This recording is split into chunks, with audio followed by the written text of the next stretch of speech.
Sure. So in the last class, we started the topic is straight lines, and we discussed inclination of the line, slope of the line, and how to write the equation of line in point slope form. Okay. Okay, Sohani. अब आगे next form में बढ़ते हैं. हाँ Swastika. Sir आज ना मेरा net का थोड़ा प्रॉब्लम है तो वीडियो ऑन करने से दिक्कत होगी. फाइन, ठीक है. एक मैंने जनरल लाइन बताई थी to write the equation of any curve. सबको याद है वो किसी कर्व की इक्वेशन कैसे लिखते हैं? Anyone can tell? Can anyone tell? Sir क्या? किसी भी कर्व की इक्वेशन लिखनी हो तो क्या करते हैं? हाँ सुदान. सर एक जनरल पॉइंट ले लेते हैं, उसके बाद फिर सर डिफाइन कर देते हैं. उस कर्व पर कोई पॉइंट ले लेते हैं और फिर जो डेफिनेशन होती है या कंडीशंस होती हैं उनको सेटिस्फाई करा देते हैं. उसका रीजन भी सबको समझ में आ गया होगा कि अगर कोई बात जनरल पॉइंट के लिए ट्रू है तो उस कर्व पे पढ़ने वाले हर एक पॉइंट के लिए ट्रू है. ओके, तो पॉइंट स्लो फॉर्म के बाद हमारा नेक्स्ट फॉर्म है टू पॉइंट फॉर्म. अब देखो पॉइंट स्लो फॉर्म में हमें एक पॉइंट गिवन था लाइन का और उस पे उस लाइन पर एक पॉइंट गिवन था, तभी उसका नाम था पॉइंट स्लो. सॉरी, उस पर पॉइंट गिवन था और स्लोप गिवन था. टू पॉइंट फॉर्म में बताओ क्या गिवन होगा? दो पॉइंट्स दिए होंगे जो लाइन में लाई करते हैं. ठीक है. So if we know two points lying on the line then also we can write the equation. ये पॉइंट स्लो फॉर्म की हेल्प से ही लिखा जा सकता है. Anyone who can think? देखो पॉइंट स्लो फॉर्म में एक पॉइंट बताते होते हैं, यहाँ भी एक पॉइंट पता है, दो पता है, हम एक यूज कर लेंगे. और स्लोप पता होता था, लेकिन यहाँ स्लोप तो नहीं पता है. बट क्या हम स्लोप निकाल सकते हैं? Yes sir. स्लोप का फॉर्मूला एक पढ़ा है हमने दो पॉइंट की हेल्प से. सेक्शन स्लोप का फॉर्मूला कल बताया था ना. सर y2 माइनस y1 और x2 माइनस x1. तो भले ही इस फॉर्म में हमें स्लोप नहीं गिवन है बट हम स्लोप खुद से निकाल सकते हैं. तो कहने के लिए दूसरा फॉर्म है बट एक्चुअली में दूसरा फॉर्म है नहीं. इक्वेशन होती थी y minus y1 is equal to m होता था. यहाँ पर m गिवन नहीं बट m निकाल सकते हैं. y2 minus y1 over x2 minus x1 into x minus x1. This is the equation of line in two point form. किस point को x1 y1 लेना है, किसको x2 y2? कोई दिक्कत, किसी को भी कुछ भी ले लो, कोई दिक्कत नहीं. इक्वेशन हमेशा सेम ही आएगी.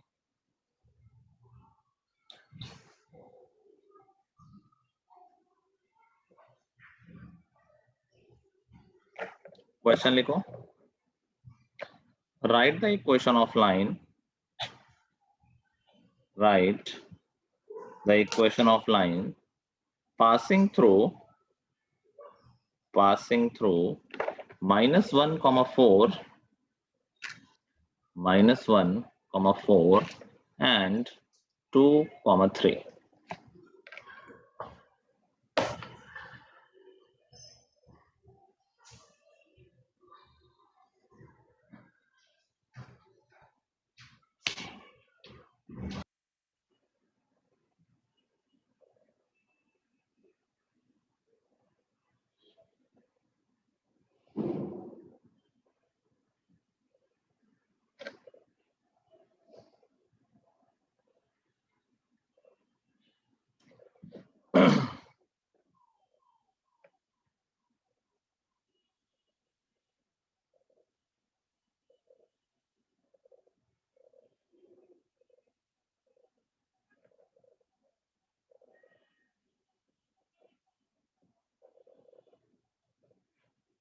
हो गया.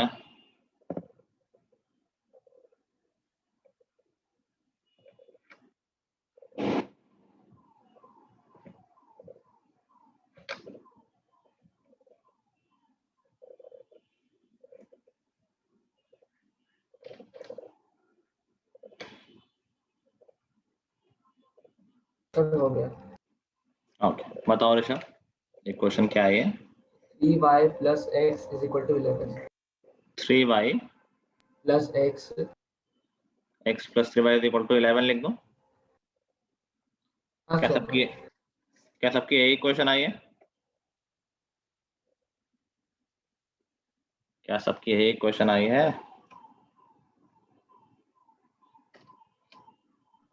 बार आप बता दो कैसे। ओके वैसे तो डायरेक्ट फॉर्मूला बेस्ड है। x1y1 मैं इसको ले रहा हूँ क्योंकि पॉजिटिव है, मुझे अच्छा लग रहा है। y minus y1 is equal to y2 minus y1 4 minus 3 over x2 minus x1 minus 1 minus 2 minus 3 directly solve करके लिख दिया मैंने, और x minus x1 x minus 2 बस क्रॉस मल्टीप्लाई कर दो।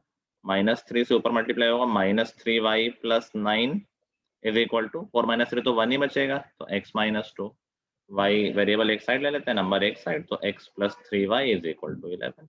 आ तो गई। अच्छा तो मैंने बीच में गलत वैल्यू पुट कर दी थी। ओके कोई बात नहीं। हुआ clear? Yes. Yes sir. Yes sir. Okay आगे बढ़ते हैं। Next form that is slope intercept form. अब पहले तो इंटरसेप्ट क्या होता है इस बात को समझते हैं। तो कोई भी लाइन जब हम ड्रॉ करते हैं तो क्या वो x और y एक्सिस का कोई पोर्शन कट करती है? कुछ पार्ट x एक्सिस का कट करेगी, कुछ पार्ट y एक्सिस का Yes, कट sir. करेगी। फॉर एग्जांपल ये लाइन हो गई, ये लाइन हो गई, कोई भी लाइन ड्रॉ करोगे कोई ना कोई पार्ट तो कट करती है।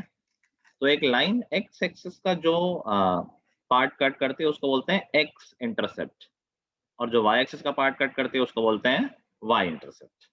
ठीक है, तो इसको पॉजिटिव में बताते हैं, नेगेटिव में भी। अगर नीचे है y एक्सिस में तो नेगेटिव इंटरसेप्ट हो गया, या x एक्सिस पे लेफ्ट है तो नेगेटिव है और राइट है तो पॉजिटिव इंटरसेप्ट हो गया। ठीक है, अभी देखो नाम में, फिर क्या नाम में ही क्लियर हो जाएगा कि इस जब हमें इस फॉर्म की इक्वेशन बनानी होगी, दैट मीन्स हमें क्वेश्चन में गिवन होगा क्या, लाइन का स्लोप गिवन होगा और इंटरसेप्ट गिवन होगा। इंटरसेप्ट दो तरीके के हो सकते हैं, या तो x इंटरसेप्ट गिवन होगा या y इंटरसेप्ट गिवन होगा। ज्यादा मोस्टली जो यूज होता है दैट इज y इंटरसेप्ट, उसको हम c से रिप्रेजेंट करते हैं। तो एक लाइन है जिसका स्लोप है m और वो y एक्सिस पे c इंटरसेप्ट कट कर रही है, तो उस लाइन की इक्वेशन क्या होगी? ठीक है, सिचुएशन समझ में आ गई। देखो कभी क्वेश्चन में ये लिखा नहीं होगा कि हमें स्लोप इंटरसेप्ट फॉर्म में लिखना है, हमें 2 पॉइंट फॉर्म में लिखना है। हमें क्वेश्चन पढ़ के तुरंत दिमाग लगाना है कि किस फॉर्म में लिखी जा सकती है इक्वेशन। 2 पॉइंट गिवन है तो 2 पॉइंट फॉर्म में, स्लोप इंटरसेप्ट गिवन है तो स्लोप इंटरसेप्ट फॉर्म में, एक पॉइंट और स्लोप गिवन है तो पॉइंट स्लोप फॉर्म में। तो फॉर्मूले याद होंगे, क्वेश्चन देख के हम डिसाइड करेंगे किस फॉर्म में इक्वेशन लिखनी है, देन लिख देंगे। सर एक्स इंटरसेप्ट में होने अभी होएगा लाइन? हाँ उसका भी फॉर्मूला है, बट ये ज्यादा इंपॉर्टेंट है, तो पहले y इंटरसेप्ट वाला लिख रहे हैं। तो गिवन क्या है, slope of the line and y intercept. Anyone who can find the equation? खुद से सोचो, डायग्राम बना के सोच सकते हो कि मान लेते हैं ये वाली लाइन है, इसको मैं मार्क कर दे रहा हूँ, इसका स्लोप है m, और अगर y इंटरसेप्ट c है तो इसका मतलब क्या ये लेंथ c है? Yes, sir. यस क्या इस पॉइंट के कोऑर्डिनेट बता सकते हैं हम? 0,c। क्या हम किसी और फॉर्म की हेल्प से लिख सकते हैं इक्वेशन? अब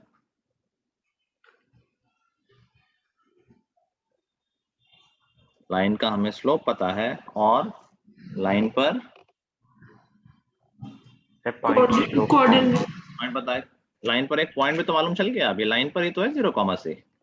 can we write the equation with the help of point slope form?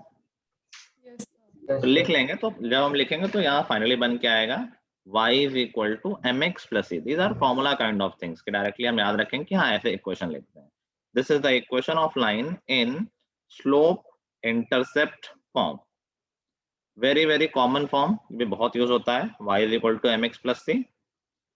ठीक है, दूसरा इंटरसेप्ट फॉर्म कौन सा है जिसमें हमें स्लोप गिवन होगा और x इंटरसेप्ट गिवन होगा? कम आता है, ज्यादा क्वेश्चन इस पे बनते नहीं, ज्यादा पूछे भी नहीं जाते हैं, फिर भी in that case equation of line होती है y is equal to m and bracket में x minus d. This is when x intercept is given.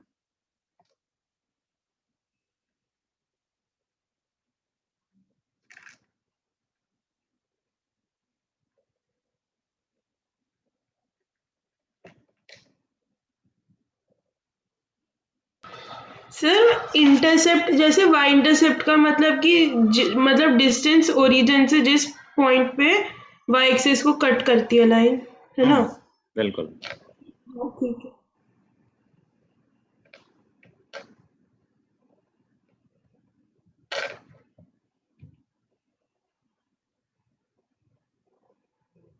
लिख लिया? देख ओके, आराम से लिख लो कोई।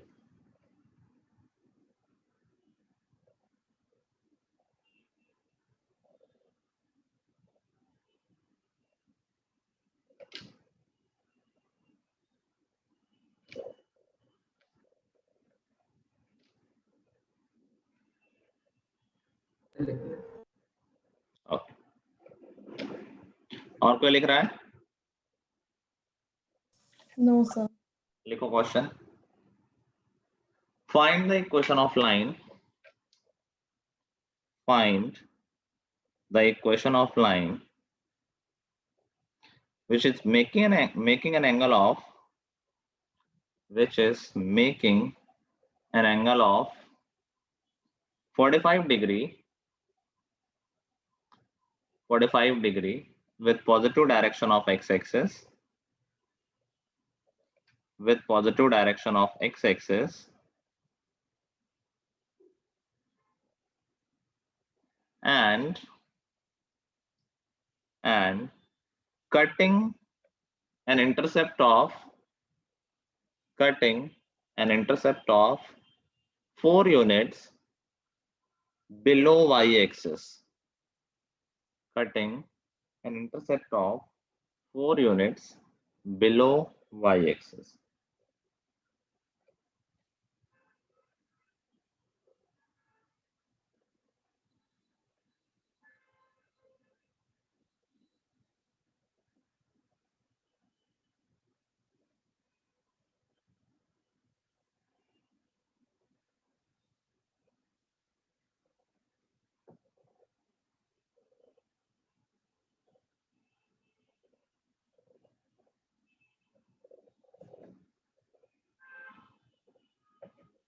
So y is equal to x plus 4.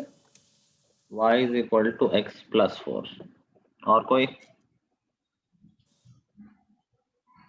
So the x minus 4. X minus 4. This is y correct. equal to x minus 4. Y is sir equal x to minus 4। हमें positive direction of x axis से angle पता है, that is 45, तो उससे हम slope निकाल सकते हैं। स्लोप होता है tan theta, tan 45। tan 45, slope 1 आ गया। y इंटरसेप्ट दे रखा है 4 यूनिट बिलो y एक्सिस, मतलब -4 है। बस सबको डायरेक्ट फॉर्मूला है y is equal to mx plus c। ठीक है, सिंपल है। Yes. चलो नेक्स्ट है हमारा इंटरसेप्ट फॉर्म। डिफरेंट है, डबल इंटरसेप्ट भी बोलते हैं, वैसे कॉमनली इंटरसेप्ट फॉर्म बोला जाता है इसको। तो देखो, अगर तुम नोटिस कर रहे हो कि हर एक फॉर्म में दो दो इन्फॉर्मेशन गिवन होती है। पॉइंट स्लोप फॉर्म में पॉइंट और स्लोप, 2 पॉइंट फॉर्म में 2 पॉइंट, स्लोप इंटरसेप्ट फॉर्म में स्लोप और इंटरसेप्ट। तो ये इंटरसेप्ट फॉर्म है, इसमें भी दो इन्फॉर्मेशन होंगी, इसमें दोनों इंटरसेप्ट गिवन होंगे। एक्स इंटरसेप्ट भी गिवन होगा और वाई इंटरसेप्ट भी गिवन होगा। ठीक है, तो अगर एक्स इंटरसेप्ट ए है एंड वाई इंटरसेप्ट बी है, तो इक्वेशन ऑफ लाइन होगी x upon a plus y upon b is equal to 1। Process समझ गए होगे? x पे अगर a यूनिट कट कर रहा है तो a कॉमा 0 से पास हो रही लाइन, और y पे b यूनिट कट कर रहा है तो 0 कॉमा b से हो रही है। 2 पॉइंट बदल जाएंगे, इक्वेशन लिख सकते हो। उससे लिखोगे तो डायरेक्ट इस तरह का फॉर्मूला बनेगा। ठीक है, डेरिवेशन कोई करा नहीं रहा हूँ, किसका कोई खास यूज नहीं है। प्रोसेस सिर्फ ओरली इसलिए बता दे रहा हूँ कि ऐसा भी ना हो कि पता नहीं चल रहा है कैसे आ रहा है। ऑल्दो ऑलमोस्ट सब में घुमा फिरा के सेम ही बात लग रही है। Point slope form, double 2 point form, भाई सेम लाइन है, इक्वेशन तो सेम ही आनी है। बस एक तरह से है कि एक फॉर्म से हम दूसरे फॉर्म में पहुंच रहे हैं, दूसरे से पहले हम पहुंच रहे हैं। बेसिकली किसी भी तरह की इन्फॉर्मेशन होगी, इक्वेशन तो लिखी जा सकती है। ठीक है सर ए और बी एक्स और वाई के इंटरसेप्ट है, एक्स और वाई के इंटरसेप्ट है। तो एक्स वाला ए और वाई वाला बी है। हाँ ठीक है। ठीक है,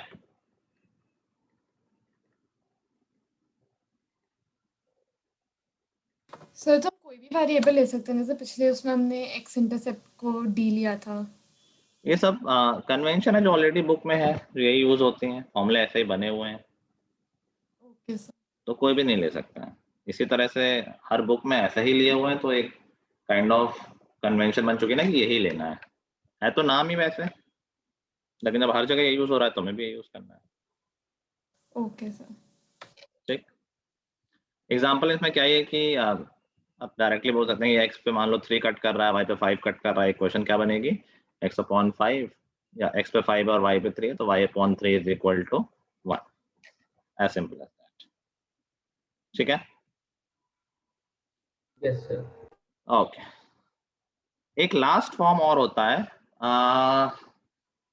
बताऊं या ना बताऊं, लेट मी थिंक, चलो बता देता हूँ। लास्ट इज नॉर्मल फॉर्म, ये थोड़ा सा डिफरेंट है as per other forms. Normal का मतलब यूजुअली 90 डिग्री से रेफरेंस होता है, किसी लाइन पे परपेंडिकुलर होता है, नॉर्मल टू द प्लेन तुम्हें पता ही है ना। तो नॉर्मल फॉर्म में हमें क्या पता होता है, नॉर्मल फॉर्म में हमें पता होता है लाइन जो है हमारी उस पे ओरिजिन से लेंथ ऑफ परपेंडिकुलर पता होती है। हमें पता है कि लाइन पे ओरिजिन से अगर हम परपेंडिकुलर खींचेंगे तो उसकी लेंथ क्या है, उसी को नॉर्मल बोल सकते हैं हम।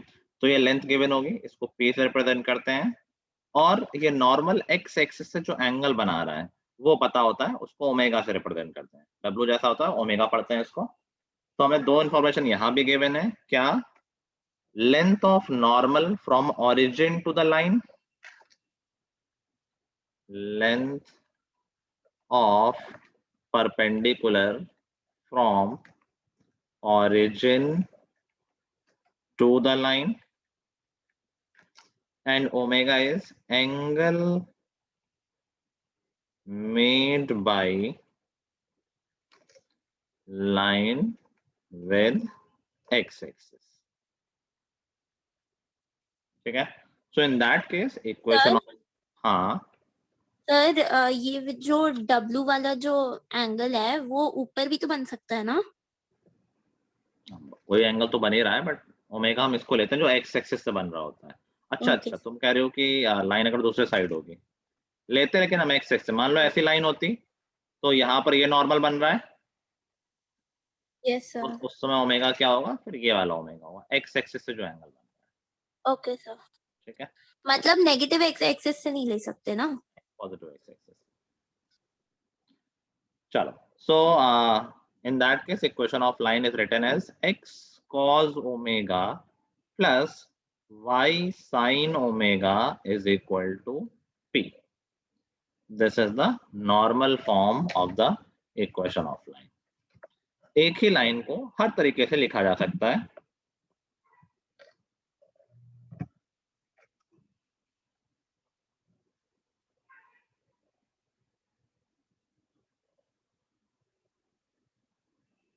यहाँ तक किसी को कोई डाउट? हमने सारे फॉर्म पढ़ लिए हैं, point slope form, 2 point form, slope intercept form और normal form. 5 different type of forms we have studied कि कैसे हम लाइन के इक्वेशन लिख सकते हैं। कुछ पूछना है किसी को, कोई doubt? No No, sir. sir. Okay, अच्छा, कल जब मैंने स्लोप पढ़ाया था तो वहां पर एक आध बेसिक चीजें मैं बताना भूल गया था। चाहो तो वहीं लिख लो, चाहे तो नए पेज पे लिख लो, कोई ऐसी दिक्कत वाली बात नहीं है। कि we know slope of line क्या है, that is tan of the angle made by the line with positive X axis in anti clockwise direction. तो अगर दो लाइंस हैं जो कि पैरेलल हैं, इन दैट केस क्या उनका स्लोप इक्वल होगा? Yes, sir. अगर लाइन पैरेलल है तो एक्स एक्सिस सेम एंगल बना रही होंगी, जब इंक्लिनेशन सेम है तो स्लोप भी सेम होगा। तो कंडीशंस लिख लेंगे फॉर पैरेलल लाइंस। कंडीशन क्या होती है कि दो लाइंस अगर पैरेलल हैं then their slopes are equal, m1 is equal to m2। Interestingly now you can observe जो तुमने चैप्टर लीनियर इक्वेशन में पढ़ा है, condition for infinite solution, no solution and parallel lines, and